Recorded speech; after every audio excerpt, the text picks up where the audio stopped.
മകരമാസത്തിന്റെ മഞ്ഞിൽ വിരിയുന്ന പൂക്കളെ കാണുവാൻ എന്തു ഭംഗി. കലപില ശബ്ദമായി നിദ്രയുണർത്തുന്ന കിളികളെ കാണുവാൻ എന്തു ഭംഗി. കുന്നും മലകളും പാടങ്ങളുമുള്ള ഒരു കൊച്ചു ഗ്രാമമാണെന്റെ ഗ്രാമം. ടാറിട്ട റോഡില്ല, വൈദ്യുതിയുമില്ല, ഓലയാൽ മേഞ്ഞുള്ള കൂരകളും. നിദ്രയുണർന്നു ഞാൻ നേരെ നടന്നല്ലോ ആ കൊച്ചു പാടവരമ്പിലൂടെ. മകരമാസത്തിന്റെ മഞ്ഞിൻ കണങ്ങളെ മുത്തുപോൽ തഴുകിയ പുല്ലിലൂടെ. ഞാറു പറിക്കുന്ന പെണ്ണുങ്ങളുണ്ടെന്ന് ഉഴുതുമറിക്കുന്നൊരാണുങ്ങളും.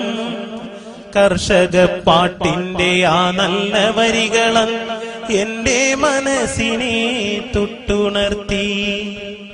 വിദ്യാലയങ്ങൾക്ക് അവധിയുണ്ടാകുമ്പോൾ കുട്ടികൾ തെരുവിൽ നിറഞ്ഞിരുന്നു. ബാലിക ബാലന്മാർ ഒന്നായി നിരന്നു ഗ്രാമത്തിൻ ഐശ്വര്യ ദീപം പോലെ. മീനു പിടിച്ചതും തുമ്പി പിടിച്ചതും ചെളിയിൽ കളിച്ചതും ഓർമ്മ തന്നെ. പുളിയും മാങ്ങയും പങ്കിട്ടു തിന്നതും ബാല്യകാലത്തിന്റെ സ്മരണ തന്നെ.